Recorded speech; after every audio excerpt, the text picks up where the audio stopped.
BYD Han Smart avtomobilini olganmisiz? Videoni oxirigacha ko'ring, siz uchun foydali maslahat bor.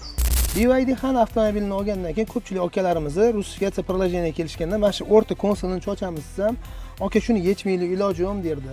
To'g'ri, eski modellarda shu barri qismini chochmasak iloji yo'q edi, sababi miyasi shu o'rta qismi tagida turardi. Majbur chochardik. Endilikda bo'lsa, yangi modellarimizda barri chochish mutlaq kerak emas, sababi ikkita oldi qismidagi panelni yechadigan bo'lsak, o'rta qismiga qo'yilgan. Endilikda bo'lsa, yana ham osonlashdi. Buni miyasini yechib qo'yish. Ko'pchilikdan savol tushadi. "Oka, mana shu mashinamizda sim karta qo'yadigan slot bor, qarab ko'ring" deydi. Okalar, neofitsialniy BYD oladigan bo'lsanglar, ularda sim karta slot bo'lmaydi, sababi eSIM bo'ladi miyasida. Biz uni miyasini yechib eSIM o'rniga sim karta slotini payka qilib chiqarib, sim karta tushadigan qilamiz. Ko'rib turganinglardek, mana bu miyasi bo'ladi. Mana bu miyaning ichki qismi bo'ladi.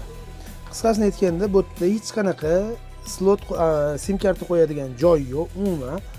Buning ichida biz hozir chochamiz, mana shu slotni eSIM o'chirib qo'yib beramiz. Mana ko'rib turibsizlar. Hech qanaqa ortiqcha shtekeri bu sim kartaga javob bermaydi. Mana sim karta ustunovka qilinadi. Mana shu holatda endi blokka joyiga qo'yamiz. O'zingizlar ko'zingizlar bilan ko'rganinglardek, mana barra sochmagan holatda miyalarini yechib, sim kartalarni qo'yib, hamma narsani tugatib berdi.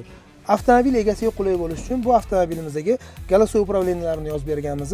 Shunchaki og'zaki buyruq bersalar bo'ldi. Alisa, закрой люк. Alisa, открой окно.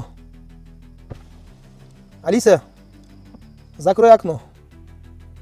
Alisa, YouTube. Undan tashqari sim kartalarni qo'yib, shirichi aktivatsiya qilib berganmiz.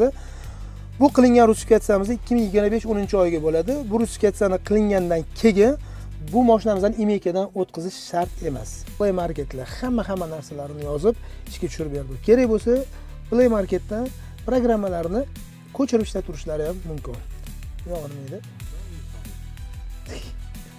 Agar sizlarga ham shunaqa xizmatlarimizda qiziq bo'ladigan bo'lsa, bemalol Tuning programma murojaat qiling, mana shunaqa sifatli qilib yozib, ishlarni bitirib beramiz. Joningiz sog' bo'lsin.